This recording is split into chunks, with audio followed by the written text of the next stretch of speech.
शांतताकार भुजगशयनम पद्मनाभम सुरेशम विश्वाधारम गगन सदृशम मेघवर्णम शुभांगम लक्ष्मीकांतम कमलनयनम योगी भत्यागम्यम वंदे विष्णु भवभय हरम सर्वोलोकैकनाथम। हे अनंत भगवान, आप ही संसार के आधार हैं। आप ही अनंत शक्ति और शांति के स्वरूप हैं। हम सभी को अपनी कृपा दृष्टि प्रदान करें। जय श्री कृष्णा। गौरी पुत्र गणेश भगवान की जय। जय श्री कृष्णा।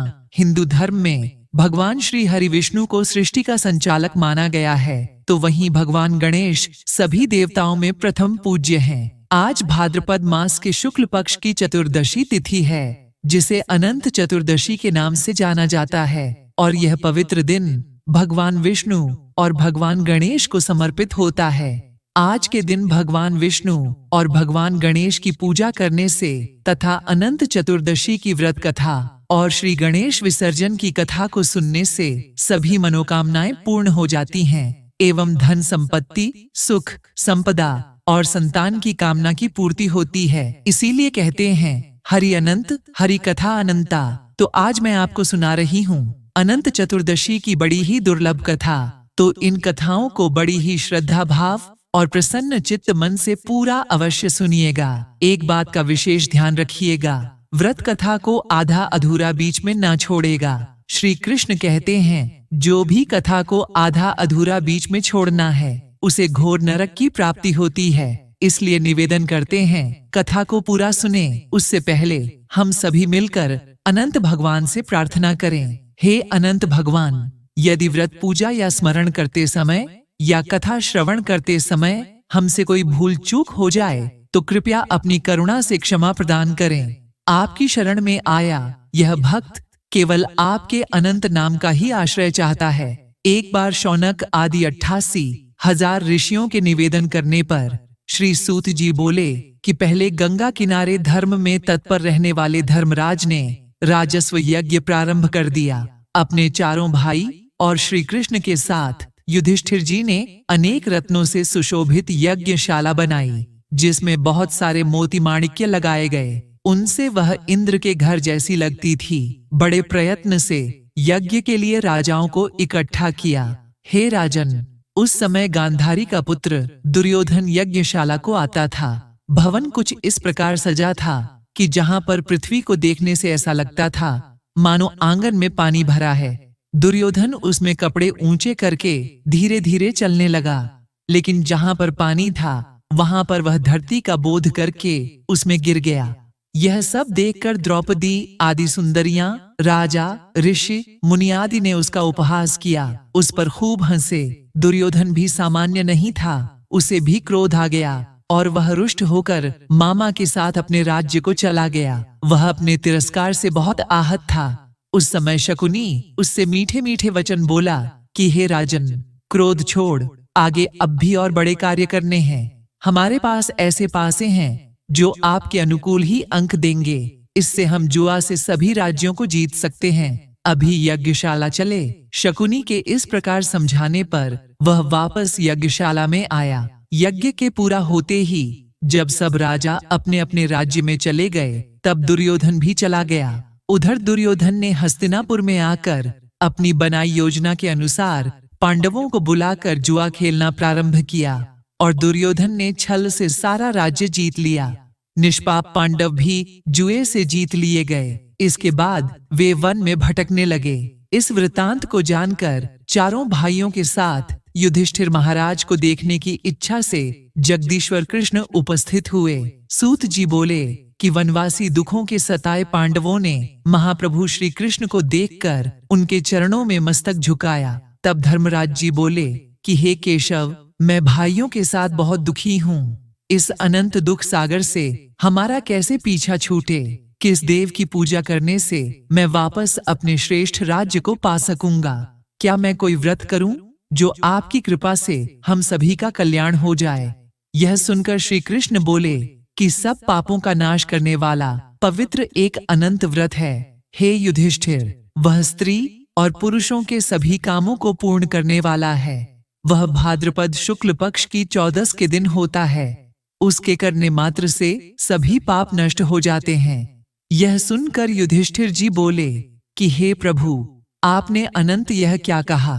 क्या वह शेषनाग है अथवा तक्षक है? परमात्मा है या साक्षात ब्रह्म है? किसका नाम अनंत है? हे केशव, यह सत्य बताइए। यह सुनकर श्री कृष्ण बोले कि हे धर्मराज, मैं अनंत हूँ। आप मेरे उस रूप को समझिए जो काल आदित्य आदि ग्रह रूप है, जिसके काल, मुहूर्त, दिन और रात्रि शरीर है, पक्ष, मास, ऋतु, वर्ष और योग आदि की जिसकी व्यवस्था है वही काल है। उसी को मैंने अनंत कहा है। वही काल रूपी कृष्ण मैं भूमि के भार को उतारने और दैत्यों को मारने के लिए प्रकट हुआ हूँ। सज्जनों के पालन के लिए वसुदेव के कुल में पैदा हुए मुझे आदि मध्य और अंत रहित श्री कृष्ण, श्री विष्णु, श्री हरि, श्री शिव, वैकुंठ, भास्कर, सोम, सर्वव्यापी ईश्वर, विश्वरूप, महाकाल और सृष्टि संहार और पालन करने वाला जानो। पहले विश्वास के लिए मैंने अर्जुन को वह रूप दिखाया था जो योगियों के ध्यान करने योग्य सर्वश्रेष्ठ है, जो कि विश्वरूप अनंत है, जिसमें 14 इंद्र, वसु, 12 आदित्य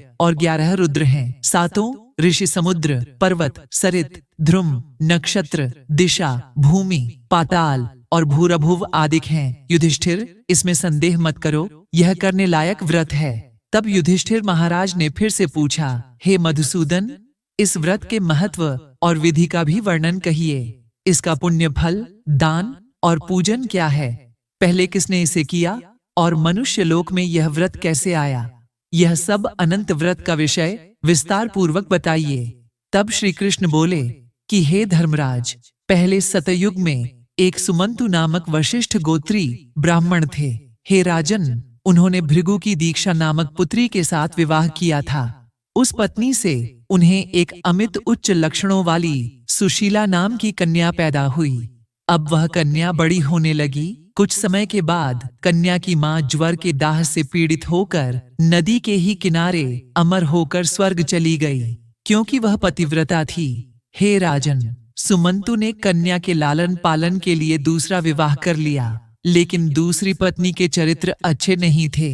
वह कर्कशा चंडी थी, नित्य लड़ाई झगड़ा किया करती थी। इस प्रकार वह कन्या अब अपने पिता के घर में बढ़ने लगी। कुछ दिनों के बाद पिता ने देखा कि कन्या सयानी हो चली है। उसे देखकर पिता ने उसके योग्य वर देखने का निश्चय किया और सोचने लगे कि मैं इसका विवाह किससे करूं। ऐसा विचार कर वह एकदम दुखी हो गए। उसी समय परम वैदिक और धनी श्रीमान मुनिराज कौंडिन्य वहां चले आए और कहने लगे कि मैं तुम्हारी परम सुंदरी कन्या के साथ विवाह करना चाहता हूँ। तब सुशीला के पिता ने अच्छा दिन और शुभ मुहूर्त देखकर अपनी कन्या का विवाह उनके साथ कर दिया। हे राजन, गृह सूत्र के अनुसार विवाह की तैयारियां हुई। स्त्रियां मंगल गान गाने लगीं और ब्राह्मण स्वस्ति पाठ और बंदीगण जय जयकार करने लगे। विवाह करके ब्राह्मण ने अपनी पत्नी से कहा कि दामाद को सुंदर दहेज देना चाहिए। इतना सुनते ही कर्कशा को इतना क्रोध आया कि घर से मंडप तक उखाड़ डाला। अच्छी तरह पेटियों को बांधकर कह दिया कि घर जाओ, और फिर उसने भोजन से बचे हुए झूठे भोजन को उन सभी बारातियों के लिए रास्ते में बांधकर दे दिया। कहने लगी कि हमारे घर धन नहीं है, जो है उसे देख लीजिए। यह सुनकर हे धनराज, वह मुनि सुमंतु कुछ उदास हो गए। उधर कौंडिन्य मुनि भी ब्याह कर बैलों के रथ में सुशीला को चढ़ाकर धीरे धीरे रास्ता चलते चलते पवित्र यमुना जी को देखकर रथ को रोककर नित्य कर्म करने उतर पड़े। रथ पर शिष्यों को नियुक्त कर दिया। मध्याह्न काल में भोजन के समय नदी किनारे उतरकर सुशीला ने लाल कपड़े पहने हुए स्त्रियों का एक विशाल समुदाय देखा।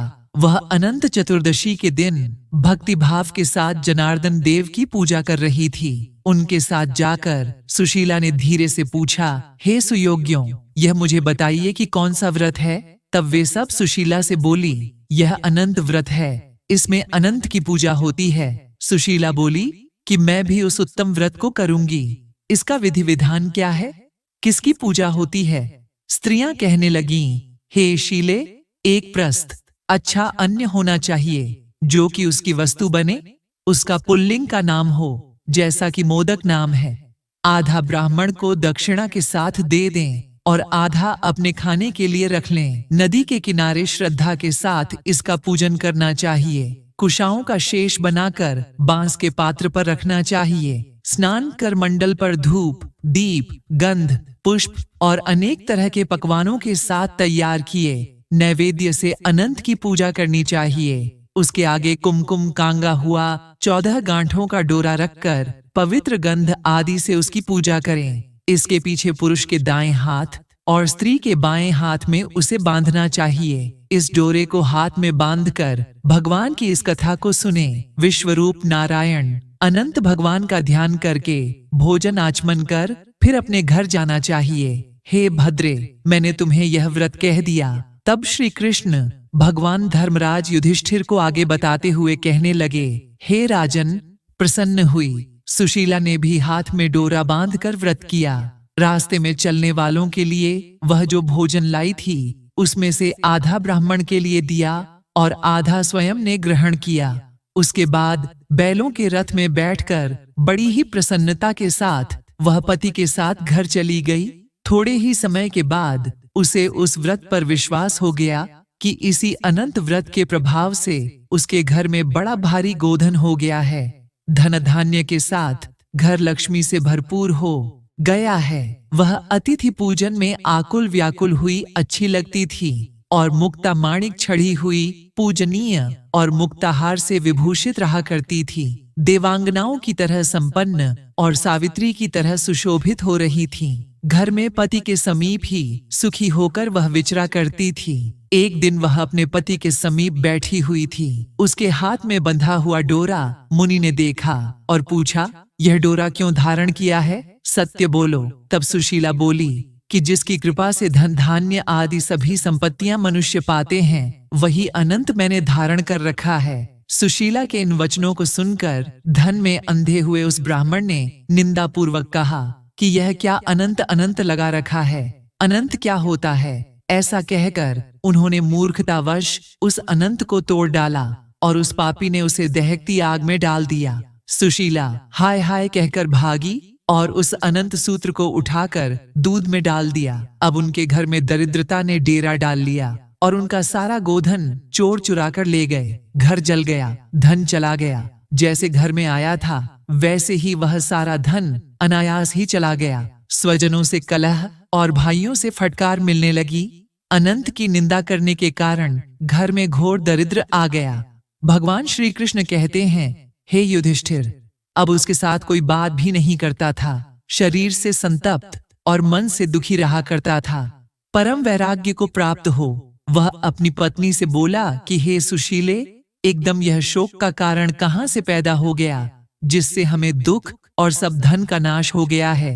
परिवारजनों में घर में कलह रहता है, मुझसे कोई बात भी नहीं करता। शरीर में संताप और मन में बहुत दुख रहता है। ना जाने क्या पाप हुआ, क्या करें जिससे कल्याण हो। तब उनकी पत्नी ने कहा, हे स्वामी, अनंत की उपेक्षा करने के कारण ऐसा हुआ है। यदि आप प्रयास करोगे तो पहले की तरह सब कुछ हो जाएगा। सुशीला के ऐसा कहते ही कौंडिन्य मुनि का मन भगवान के चरणों में लग गया और वैराग्य तो था ही, वे वन को चल दिए। अब उन्होंने केवल वायु का सेवन करके तप करने का निश्चय कर लिया।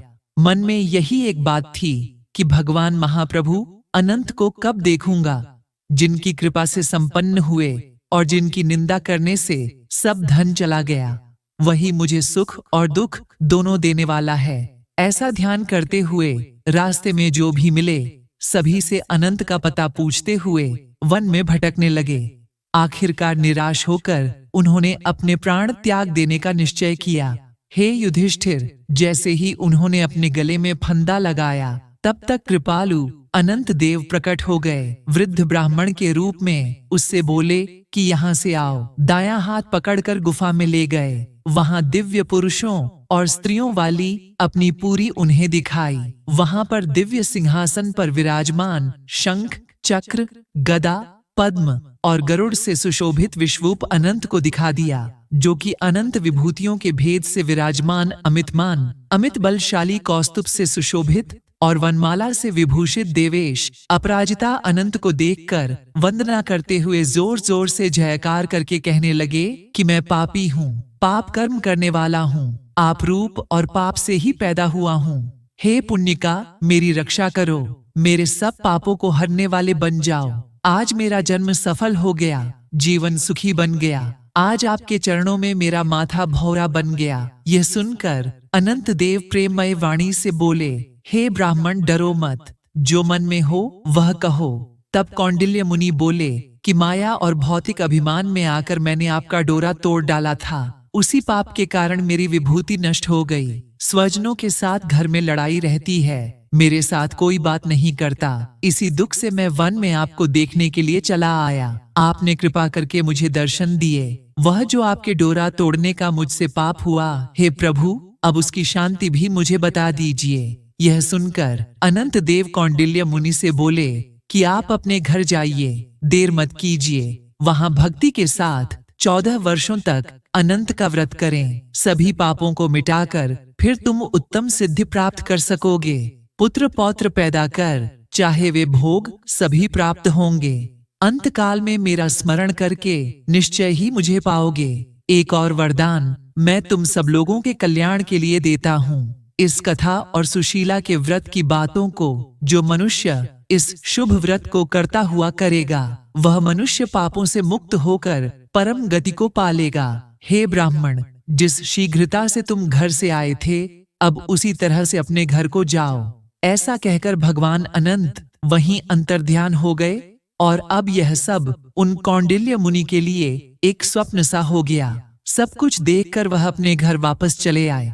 उन्होंने उतने ही वर्ष अनंत के व्रत से बताए जैसे कि अनंत भगवान की आज्ञा थी। भगवान श्री कृष्ण धर्मराज से कहते हैं, हे पांडुनंदन, उन सब बातों को भूलकर अंत में मेरे स्मरण को प्राप्त होकर वह कंडनी मुनि अनंतपुर में चले गए। हे राजन, आप भी कथा को सुनते हुए व्रत करिए, आपकी भी इच्छा पूरी हो जाएगी। जैसा कि अनंत महाराज का वचन है, जो फल उन ब्राह्मण को 14 वर्षों में मिला था, वही फल कथा सहित व्रत को करने से एक ही वर्ष में मिल जाता है। हे राजन, मैंने तुम्हें यह सर्वश्रेष्ठ व्रत सुना दिया।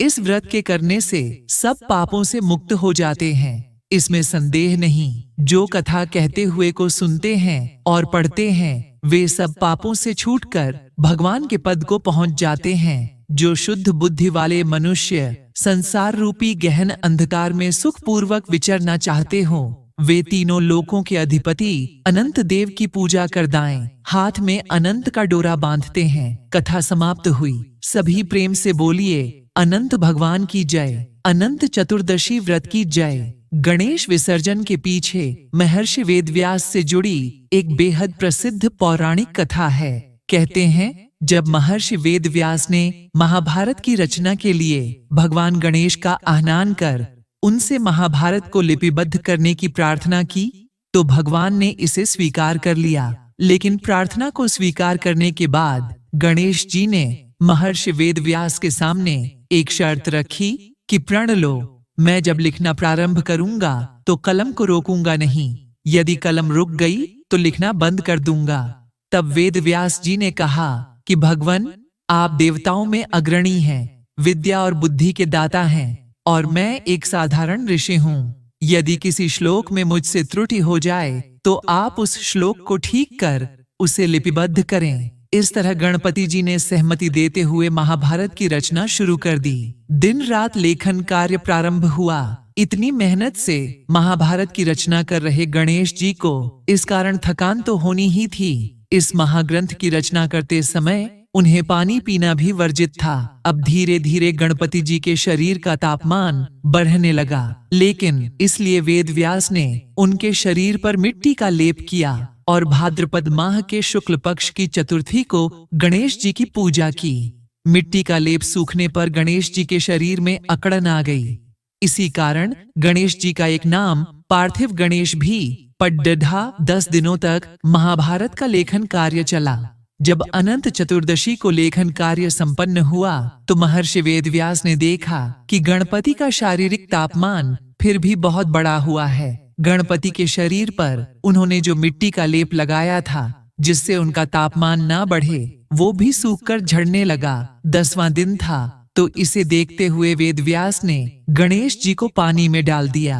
इन 10 दिनों में वेदव्यास ने गणेश जी को खाने के लिए विभिन्न पदार्थ दिए, इसलिए गणेश चतुर्थी पर गणेश जी को स्थापित किया जाता है और 10 दिन मन, वचन, कर्म और भक्ति भाव से उनकी पूजा करके अनंत चतुर्दशी को विसर्जित कर दिया जाता है। कहते हैं आपके चाहने पर वो आपके घर नहीं आते। आपकी किस्मत के तारे जब चमकने वाले होते हैं तो वो खुशखबरियों के साथ आपके घर में प्रवेश करते हैं और जाते जाते आपके सारे काम संपन्न करके वापस अपने लोक में लौट जाते हैं।